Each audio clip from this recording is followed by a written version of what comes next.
Mesdames et messieurs, bonjour. Je suis en fait tout à fait ravi de vous retrouver dans cette nouvelle édition, dans votre émission semi-hebdomadaire Autour du monde, édition Afrique. Comme vous savez, pendant cette édition, on essaie de vous présenter presque les grands efforts qui sont déployés par l'Égypte sur la scène africaine dans plusieurs domaines.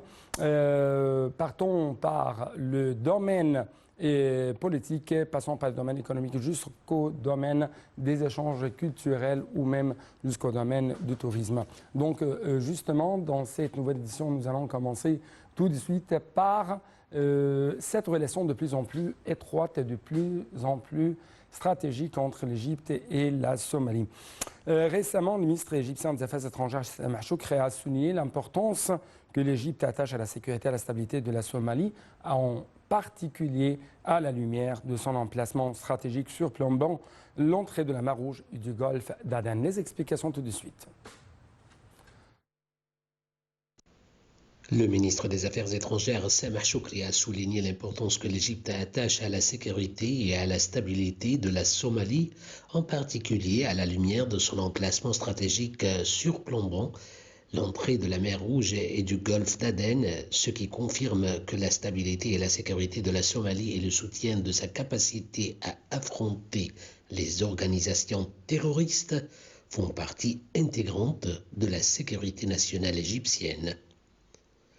Ces propos ont été tenus lors de la rencontre de M. Shoukry avec le ministre somalien des Affaires étrangères et de la coopération internationale, Abshir Omar Gamea, lors de sa visite au Caire dans le cadre de la délégation officielle dirigée par le Premier ministre somalien, Hamza Abdi Bari. L'ambassadeur Ahmed Abouzid, porte-parole officiel et directeur du département de la diplomatie publique au ministère des Affaires étrangères, a déclaré que la réunion avait pour objet de souligner le caractère spécifique de relations égypto-somaliennes, la volonté commune de renforcer les relations bilatérales et la coordination dans les dossiers d'intérêt commun.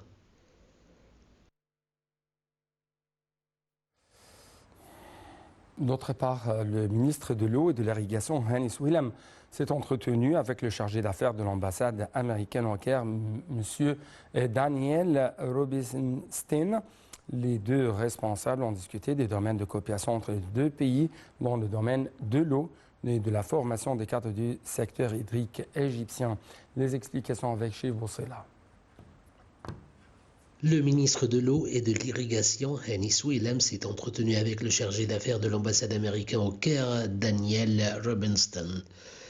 Les deux responsables ont discuté des domaines de coopération entre les deux pays dans le domaine de l'eau et de la formation des cadres du secteur hydrique égyptien.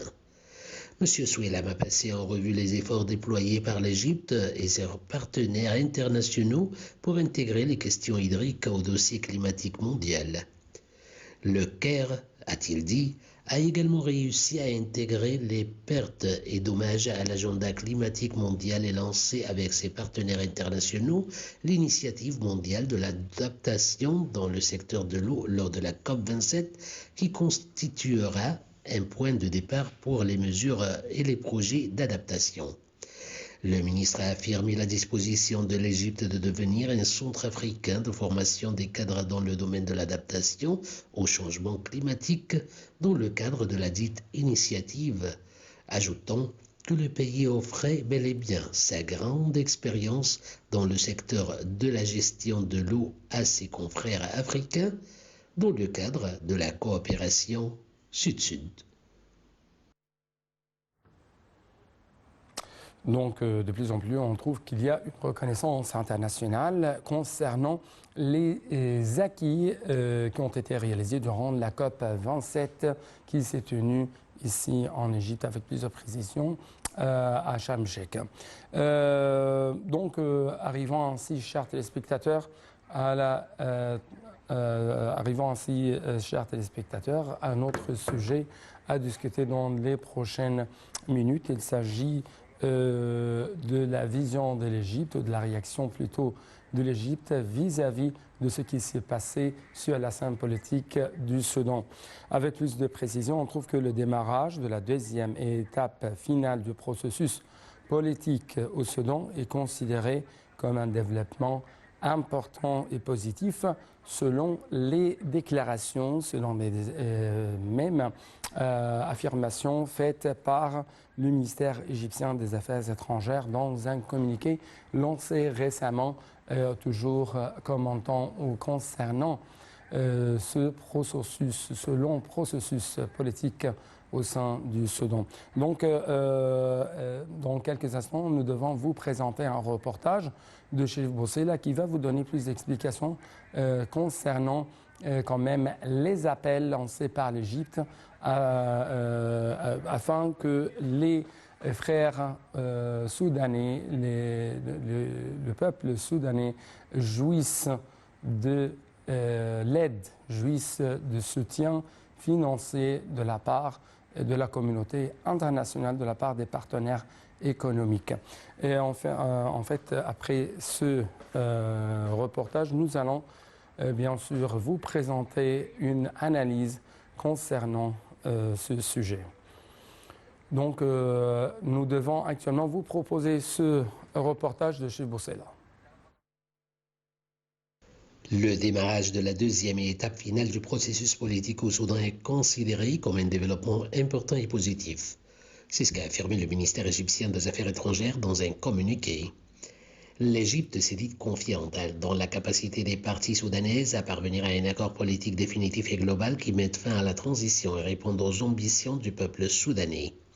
Le ministère des Affaires étrangères a appelé toutes les parties régionales et internationales à reprendre l'aide économique et dans les développements présentés au Soudan, ce qui aidera Khartoum à relever les défis économiques et dont le développement se reflétera positivement sur le niveau de vie des Soudanais et contribuera à réaliser le consensus politique global dans le pays.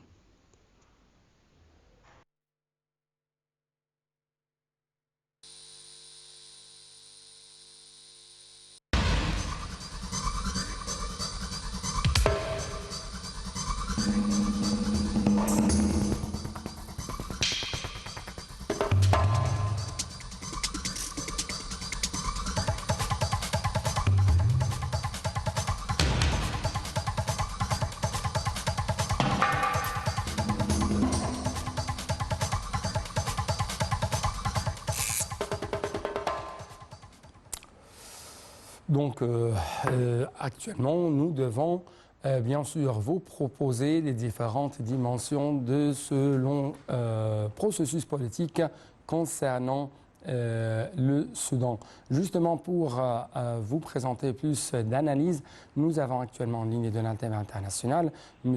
Abdelkader, Youssef Abdelkader plutôt, c'est un journaliste égyptien qui va nous parler à partir de Bruxelles. Monsieur Youssef Abdelkader, bonjour. Oui, bonjour, M. Hani. Bonjour et bonne année et merci beaucoup pour nous rejoindre à travers la ligne. Je dois vous rappeler, chers téléspectateurs, que M. Youssef Abdelkader est un journaliste égyptien qui est quand même spécialiste des affaires africaines. Donc, M. Youssef Abdelkader, comment vous avez lu la réaction de l'Égypte vis-à-vis de ce processus politique au sein du Soudan? Merci, M. Hani. Meilleure vue, bonne année et bonne santé, bien sûr. Et de toute façon, je vois les réflexions d'Égypte, il était très important, surtout maintenant avec les démarrages des deuxièmes étapes finales du processus politique au Soudan, parce que le Soudan, c'est un pays frère et vraiment très important pour l'Égypte. C'est surtout sur les sécurités régionales, les Soudan sont un joueur principal dans ce dossier. Et alors, je vois aussi comment l'Égypte était trop positive, comment ils sont confiants dans tous les partis soudanaises.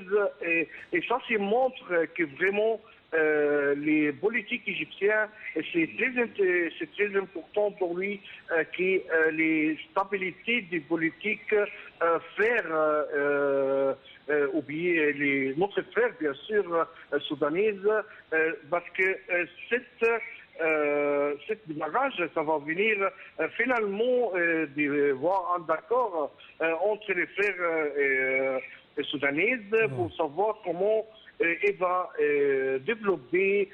Parce que maintenant, surtout, M. Hani, vraiment, c'est le moment pour toute l'Afrique et commencer tous les développements importants pour l'Afrique.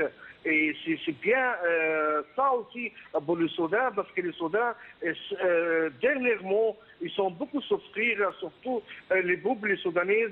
Alors, je crois que c'est le moment tous les peuples soudanaises puissent voir voilà, être d'accord entre eux pour savoir un bien futur pour tous les peuples soudanais. Oui. Autre chose, l'Égypte, bien sûr, a appelé la communauté internationale à contribuer à l'aide concernant le processus de développement au sein du Soudan. Donc, à quel point vous trouvez que dans de telles conditions mondiales, dans de telles conditions très difficiles que traverse le monde entier, vous trouvez que ça sera plutôt facile à financer le processus de développement qui va répondre aux ambitions du peuple soudanais? De toute façon, tous les partis régionaux et internationaux ils doivent prendre l'aide pour le Soudan pour sortir de cette crise qui vraiment, on a besoin maintenant tout le monde d'être et voir des collaborations avec le Soudan dans tous les domaines pour le développement et vraiment c'est trop positif qui voir en plein entre toutes les communautés internationales et régionales pour savoir qu'est-ce que veut donner faire pour le Soudan, surtout maintenant. On voit que ça commence la stabilité et vraiment le Soudan il avait tellement besoin de l'aide de tous les partis régionaux et internationaux. Oui. En fait, récemment, il y avait une déclaration lancée par le président du Conseil de souveraineté de transition au Soudan, M. Abdel Fattah al-Burhan. Selon lui, ou selon ses affirmations, il y a une profondeur dans les relations entre l'Égypte et le Soudan. Et c'est pourquoi il y a un souci de la part du Soudan de les développer afin de réaliser les intérêts communs des deux pays et des deux peuples frères. Au cours de sa rencontre, en fait, dans son bureau mardi, avec l'ambassadeur d'Égypte au Soudan, Hani Salah, le président du Conseil de souveraineté a souligné le souci du Soudan d'aller de l'avant dans la mise en œuvre de projets de liaison électrique, mais aussi ferroviaire entre les deux pays, en plus d'activer le commerce intracommunautaire. Donc, à partir de telles déclarations, comment vous trouvez la nécessité ou l'importance de développer les relations entre l'Égypte et le Soudan dans ces domaines, le commerce, les liaisons ferroviaires, mais aussi dans le domaine de la liaison électrique? Si on voit maintenant les relations entre l'Égypte et le Soudan, c'est vraiment une relation historique et qui développe tous les jours. Et les relations entre l'Égypte et le Soudan, c'est très important pour tous les deux pays. Surtout maintenant, si on parle des développements du commerce, c'est très important parce que ça va. Le Soudan aussi, c'est un grand pays comme l'Égypte. Si les deux grands frères être tous ensemble, ça va vraiment changer beaucoup pour le développement en Afrique générale, surtout aussi spécifique pour l'Égypte et le Soudan. L'Égypte, il a beaucoup d'expérience. C'est pas maintenant que l'Égypte va développer les frères billets Soudan parce que si on regarde dernièrement, il y a quand même il y en a beaucoup d'Égyptiens qui travaillent en Soudan pour développer les peuples égyptiens dans l'école, dans l'université, dans tous les domaines. En fait, il y a les médecins, il y a vraiment... Si maintenant, et ça commence encore aussi, les commerces, je crois que ça va faire un grand changement pour les deux pays. Oui. À quel point vous trouvez que les Soudanais ont besoin actuellement de l'expertise égyptienne dans le domaine de l'infrastructure, dans le domaine de développement? Autrement dit, à quel point l'Égypte peut vraiment reproduire son expérience au sein du Soudan, son expérience concernant bien sûr la croissance ou le dopage de la croissance économique, le dopage de processus de développement exclusif, exhaustif. L'Égypte, il a beaucoup d'experts dans tous les domaines importants qui ont pu travailler sur tous ces domaines-là avec les Soudan, parce que comme l'Égypte, il a déjà tellement trop d'expertise et c'est comment, surtout dans les domaines pour développer les structures. L'Égypte, il a déjà montré comment elle est tellement changée dernière 10 ans. On voit comment l'Égypte a travaillé en Égypte, comment il y a un grand succès. Et je crois pour les soldats, si l'Égypte commence à développer dans tous les domaines différents, la justice et tout ce que vous avez me dire maintenant, vraiment, tous les domaines là, les soldats ont pu profiter d'une grande expérience en Afrique et on peut dire aussi dans tous les domaines internationaux aussi. Oui. À quel point vous trouvez que, si je peux dire, cette étape, je dois revenir un peu plus sur le volet politique. À quel point vous trouvez que cette étape dans le processus politique du Soudan va vraiment arriver à une sorte de stabilité, à une sorte de sécurisation plutôt du pays? À quel point ça va plutôt avoir des impacts sur le volet économique concernant bien sûr ce but, comment atteindre un développement exhaustif qui va toucher toutes les parties, toutes les régions du Soudan afin d'arriver à un seul Soudan, afin d'arriver à un Soudan uni, afin d'arriver à un Soudan de zéro problème au niveau économique ou au niveau de développement? Bien sûr qu'il y a beaucoup de défis pour l'économie et aussi les politiques. C'est pour ça que l'Égypte a essayé dernièrement, ça fait des années que l'Égypte essaie de développer les politiques soudanaises. Elle a travaillé l'Égypte avec tous les partis pour savoir un accord et pour aider les Soudans de sortir de cette crise et pour savoir vraiment un économique et politique unique pour les Soudans unique, comme vous dites, parce que vraiment les Soudans doivent rester toujours ensemble pour sortir de cette défi-là. On ne peut pas séparer les frères soudanaises et savoir plusieurs gouvernements et plusieurs billets. Et ça, c'est tout. Vraiment, c'est le grand défi que les Soudans doivent vraiment bien travailler dans cette voie économique et politique. Oui. Donc, Monsieur Youssef Abdelkader, notre journaliste égyptien, spécialiste des affaires africaines, je dois vous remercier infiniment pour de telles explications de votre part, de tels éclaircissements concernant le processus politique au sein de Soudan, comment l'Égypte, bien sûr, peut vraiment apporter une sorte d'aide, une sorte de soutien, que ce soit politique, que ce soit économique, pour que le peuple soudanais arrive en fin de compte à réaliser ses ambitions. Donc avec ça, nous devons clôturer cette édition et pareillement pour vous, chers téléspectateurs, merci beaucoup et à la prochaine.